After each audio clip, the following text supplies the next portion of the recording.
지금 이제 요청드린 건 그 지금 현재 한동훈 비대위원장 아까 말씀하신 신의 대원은 지금 누구 말씀하신 거예요? 한동훈. 네네. 내년부터 10년 대원 중에 대원이 하나 들어와. 내년 연초까지는 강하게 움직이네. 25년 초까지요? 24년. 24년 초까지. 그러니까 선생님 초라고 말씀하시면 음력으로 3, 4, 5월 달까지는 온기가 강하게 지금 있어요. 강해. 근데 그 이후로는 별로야. 그 이후로는 총선까지 이끌고 뭐 비대위원장은 사실 총선 지나면은 끝나지. 끝나는 거니까 운이 좋아요. 근데 내년에 두 가지를 다 얻지는 못하는 온기야. 하나만 얻을 것 같아. 지금 막 언론에 나온 뉴스들 보면 국민의힘의 승리를 이끌기 위해서를 목표로 세웠거든요. 국회의원 이런 거 다 불출마하겠다. 그러니까 딱 요 느낌이네요, 선생님. 만약에 여기서 만약에 좋은 결과가 있으면 그 다음 수도 노려볼 수 있을 것 같기는 해. 그 다음 수라면 갈 데가 어디가 있어? 지금 윤석열이 자리밖에 더 있겠어? 대통령? 아, 그 정도로 지금 운이 좋아요? 아니 그것까지는 아니지. 거기까지는 아니야. 뭐 받쳐주는 것들이 있어요. 그러니까 여기서 자기도 뭔가를 한번 지금 걸어보는 거지. 이걸 잘 해내면 다음에 나도 해볼 수도 있겠구나 라고 지금 생각은 하고 계시는 것 같아. 그러면 잘 될까요? 그렇진 않을 것 같아요. 이게 어떻게 보면은 대표잖아요. 비대위원장이 대표보다 권한이 더 세니까 대표의 운이 좋으면 조직을 잘 이끌고 갈 수 있다. 이게 우리 집으로 따지자 그러면 우리 집에 대들보인 대주가 기운이 좋으면 대주가 나가서 돈 벌고 생활하는 건 편해. 밥은 먹고 살아, 집 안에 있는 사람이. 근데 집 안 사람이 와이프 애가 안 좋아. 그러면서 티가 계속 말썽이 일어나는 거야.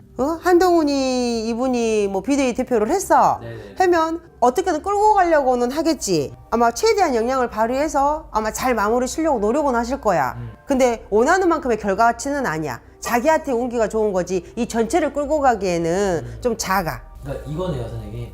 제 추측이에요. 총선 결과는 안 좋은데 그거 치고는 한동훈 비대위원장이 잘했다는 평가를 응, 그렇죠. 요런 느낌이에요. 그죠. 그럴 거예요. 아, 그런 느낌.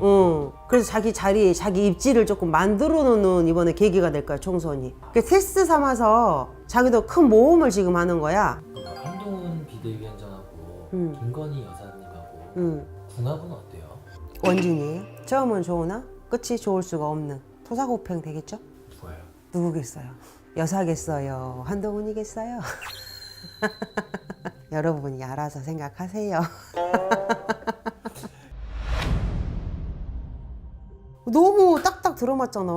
어떻게 대운이 들어온 줄 알고 정치권 경험이 1도 없는 사람을 갖다가 끌어당겨가지고 검찰총장으로 앉혔다가 국민의힘 당에 대표로 앉힐 생각을 누가 했겠냐고. 아무리 친하다고 해도 타이밍이 딱 들어맞는. 너무 앞뒤가 딱 아구가 딱 맞춰진 것처럼 김건희 여사가 올 연말부터 안 좋은 기운이 있는데 이거 잘 피해가라고 한동훈이를 앞에 내세웠어. 내세운 한동훈이가 내년부터 10대 대원 중에 한 기운의 기운이 들어와. 그러니까 총알바지 잘 해줄 거 아니야. 미친 듯이. 내년 연초까지는 온기가 강하게 들어오거든요. 그러면 잘 써먹을 수 있을 거 아니야. 어려운 고비도 잘 넘기고 원하는 만큼 다 득은 아니어도 뭔가 하나 자리매김은 될 것 같아.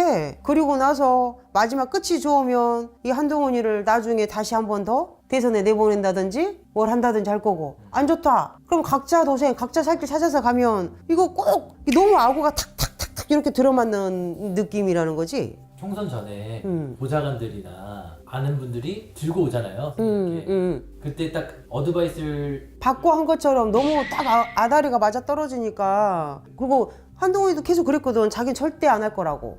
안 할 거라고 계속 올, 봄, 여름 내 그러더니 왜 갑자기 겨울 끝물 다 돼가지고 갑자기 한다고. 웃기잖아. 그것도 겨울에 음력 11월 달에. 이상하지 않아? 진작 조금 빨리 좀 하지. 10월 달에 하든가 9월 달 왜 안 하고? 왜 11월 달 동지 석 달에 이렇게 비대위로 나선다고 막 하고 그러는 거요? 뭔가 모를 정도로 아구가 딱 맞는. 너무 맞아떨어지니까 나는 의심스럽다 이거지. 너무 이상하잖아. 기운과 운의 흐름상.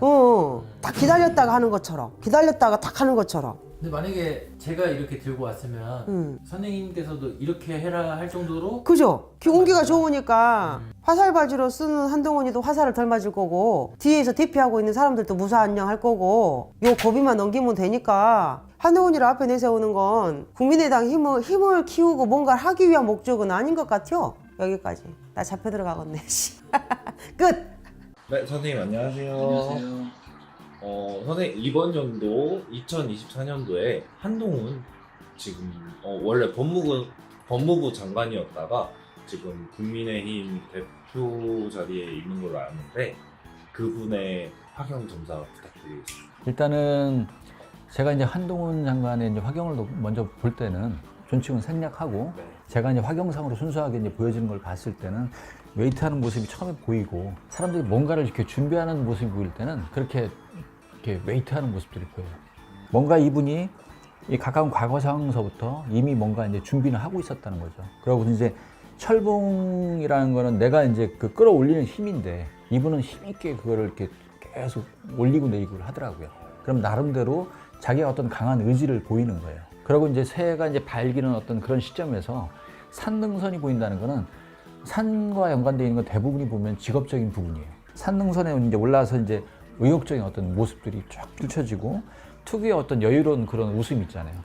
그런 웃음들이 이제 저한테는 이제 같이 이제 가미가 돼서 이제 보여졌거든요. 근데 이제 그래도 약간은 뿌연 안개가 좀 보였어요. 산에 올라가면 약간 뿌연 안개가 짙은 안개는 아니고 얕은 안개들. 그러니까 거쳐가고 있는 거죠. 그러니까 그분 입장으로 봤을 때는 그냥 뭔가 산재되어 있는 어떤 걱정거리는 근심은 좀 있었겠다. 그렇지만은 그게 이제 짙은 안개가 아니고 얕은 안개이기 때문에 제가 볼 때는 쉽게 이제 거쳐지는 안개고 계단을 내려와서 의연하고 또 단호한 어떤 표정들 그런 모습도 좀 보여지고 그런 부분에서는 굉장히 사주하고도 어떤 맞는 구조가 있거든요. 조금 이렇게 갈쌍해 보이지만은 굉장히 이제 속을 알 수 없고 굉장히 또 이제 힘있게 또 밀어붙이는 힘이 또 강한 분이거든요. 제가 볼 때는. 근데 단지 이제 이분은 조금 이제 사주에도 좀 아쉬운 부분은 좀 말을 조심해야 돼요. 말이 가벼울 수 있다. 그 이후에 이제 장작을 팬다는 거는 이제 본격적으로 이제 뭔가 시작이 됐다는 거예요. 장작을 쪼갠다는 거는 내가 뭔가 의욕적으로 도끼를 내려치는 부분, 강하게 내려치는 부분이니까 뭔가 추진하는 어떤 힘이 되는 거거든요. 힘있게 이제 뭔가 움직임이 있을 수 있는 거고 그 장작을 패는 순간에도 팔뚝의 어떤 근육이나 어떤 힘줄 같은 게 저는 느껴졌거든요. 보여졌거든요. 잘 되겠다. 그러니까 지금 어떤 초반에 새롭게 자신이 어떤 비대위원장인가 뭐 그 역할을 지금 하고 계신다는 거 알고 있는데 그런 역할을 봤을 때는 그런 부분에서는 굉장히 힘있게 지금은 느껴지는 어떤 그런 시기라고 보는 거예요. 한편으로는 도끼의 어떤 찍는 도끼의 어떤 차가움도 느껴져요. 본인도 어떤 그런 위기의식이라든지 아니면은 뭔가 본인이 갖고 있는 어떤 보이지 않는 스트레스 같은 거는 계속 받고 있는 상황이다. 도끼의 차가움도 느끼는 거니까. 불리한 상황과 굉장히 드러나 있는 어떤 좋은 상황이 약간은 교차되어 있는 어떤 그런 모습이라고 저는 판단이 되거든요. 겨울 땅에 아직은 얼어 있고 군데군데 얼음도 보여요. 왜 보면 그것을 발자국이 왜 그대로 이렇게 얼어 있는 그런 모습들 있잖아요. 보여지는 것보다는 자신이 어려움 같은 실질적으로 아직은 산지대에 있는 어려움들이 많다는 거죠. 물론 이제 여당의 입장으로 봤을 때는 뭐 누구나 다 알 수 있는 부분이지만 저는 이제 순수하게 확영으로 이제 표현을 하는 거니까요. 그러고 나서 이제 봄을 준비한 어떤 땅을 일구려고 하는 그런 모습들도 보이고 그러고서 이제 공이 이제 보인다는 거는 내가 슛을 넣기 위한 어떤 과정이거든요. 본격적인 어떤 과정들. 나름 이제 공을 이렇게 시합 전에 보면은 요때 하고서 이제 시합이 본격적으로 시작됐을 때 왜 점프해가지고 공을 이렇게 자기 걸로 이렇게 가지려고 하는 게 있잖아요. 농구 시합이라면은 그런 모습이 보였는데 거기에서 공을 이제 채가는 모습이 보이더라고요. 공을 자기가 이렇게 처음엔 줬어요. 자기가 어떤 유리한 곳을 잡기 위한 어떤 그 포석이라고 보는 건데 그런 부분에서 움켜쥐면서 그 공을 안 뺏기려고 막 하더라고요. 공을 안 뺏기려고 하는 부분이 조금 내가 볼 때는 너무 움켜쥐는 부분, 옹졸한 부분일 수도 있는 거고 수세적으로 이렇게 방어하다 보니까 오히려 그게 또 이제 착오가 있을 수도 있는 그런 상황이 만들어질 수도 있는 건데 그 이후에 이제 마라톤 길을 이제 달려야 되는 어떤 그런 상황적인 게 보여요. 마라톤. 그러니까 내가 긴 경주를 해야 된다는 거죠. 그러니까 봄역으로 넘어가면서 당연히 뭐 지금 상황은 뭐 총선의 상황인 건 누구나 다 알 수 있는 거니까 그냥 결과적인 거는 그러다가 이제 숨을 막 멈추고서 무릎에 고개를 이제 기대고 있다가 숨을 막 가삐 이제 내쉬는 부분이 보이는데 결승선이 이제 보이니까 계속 거기를 달려가는데 결승선을 통과하자마자 이미 이제 다른 사람이 결승선은 통과를 한 사람은 있는 걸로 저는 보여지고 그 결승선 통과하자마자 이제 들어 녹아요. 지쳐서. 자기가 뭔가 이루려고 하는 그런 부분에서의 어떤 안도보다는 조금 힘에 벅찬 상황이 아닐까. 그러니까 이거를 총선 전체의 결과라고 볼 수는 없지만은 지금 상황으로 화경으로 순수하게 봤을 때는 나름 완주는 하지만은 그 완주 후에 상황에서 많이 스스로가 지쳐 있다. 이 개인의 화경이기 때문에 그걸 또 뭐 여당의 입장으로만 다 이렇게 반드시 이제 그거를 할 수는 없지만은 한동훈 입장에서는 애를 많이 썼다. 지칠 만큼 탈진할 만큼 애는 많이 썼다. 근데 그 과정이 포기하고 싶은 마음도 들다가도 결국 결승선을 통과하는 그런 모습은 저는 좋다고 보여지는 건데 그런 상황에서 본인이 이제 엉덩이를 털고 일어나는 모습으로 이제 화경이 끝났거든요. 그런 부분은 엉덩이를 턴다는 건 그런 거를 받아들이고 일어나는 부분이니까 그런 식으로 아마 이제 총선까지의 어떤 상황이 화경으로 저는 이제 보여졌다고 저는 판단이 되거든요. 운의 환경을 놓고 봤을 때는 이분 자체로 봤을 때는 지금은 관운이 굉장히 하늘에 떠 있고 그 안에서는 남한테 인정받는 또 그런 기운이 들어와 있지만 내적으로는 뭔가 자기한테 맞지 않는 그런 옷을 입었다고 저는 봐요. 그런 기운이 말조심을 해야 된다. 올해도 말로서 손해를 볼 수 있다. 행동으로서 손해를 볼 수 있다. 그런 부분은 당부를 좀 드리고 싶네요. 네, 선생님 감사합니다. 예. 안녕하세요. 안녕하세요. 네, 선생님. 오늘도 인물을 준비해봤는데 네. 한시 남자분이시고요. 73년 4월 9일생입니다. 4월 9일이요. 남자분이요. 맞아요. 아, 근데 이분도 이렇게 보면요. 시끄러운데요? 시끄럽다고요? 네.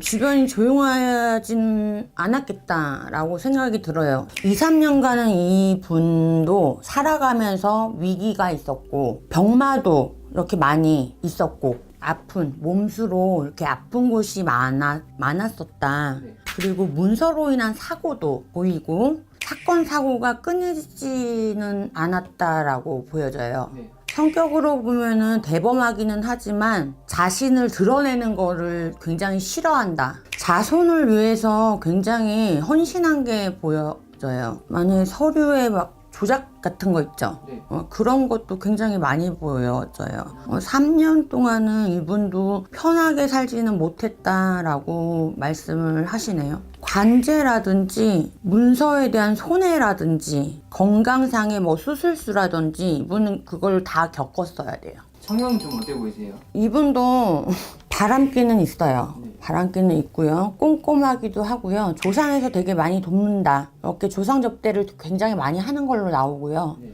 여성성이 조금 이분도 있다라고 보여지거든요. 여성적이다. 감성적이다. 외동아들? 이렇게 나오는데. 외동아들이요? 네. 그리고 이 부모님을 들여다보게 되면은 첩 아닌 첩이 있다. 이렇게 나와요. 이 남자한테 또 다른 여자가 있는 거네요? 아니요, 이 부모님. 아, 부모님? 부모님이 첩 아닌 첩의 자식이 있다. 그렇게 보여집니다.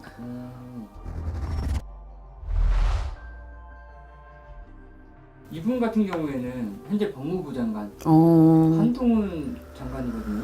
네. 이분 보니까 좀 어떠신가요? 이분은 끼도 끼지만 감추지 않아요. 자기의 이런 성향이나 노는 것도 싫어하지 않아요. 싫어하지 않고. 근데 부모님이 한 분은 아니야, 이분. 위로 가도 항상 첩이 있던 집에 자손이 따로 있어요. 부양하는 첩의 자손은 늘 있다. 뭐 3대부터 지금까지 늘 있는 거다. 그렇게 보여지고 아들 하나가 있는데 숨겨진 게 보여져요. 이 분의 아들이 있는데요. 네네. 숨겨진 아들 자손이 2명에서 3명은 보인다. 그러니까 지금 뭐 꾸려가는 가족들 말고 첩을 두고 거느리는 집안이다. 윗대에서부터 그게 내력으로 이렇게 습처럼 돼 있는 집안? 이분한테도 그럴 수도 있겠다. 네, 그렇죠. 그러니까 위에 항상 내 씨가 있지만 외로 다른 부양할 가족이 있는 거예요. 항상. 근데 그게 드러나거나 감췄다 이러거든요. 드러나지 않게 감췄다. 그러니까 이 집안의 내력인 것 같아요. 항상 첩이 있고 여자가 2-3명 정도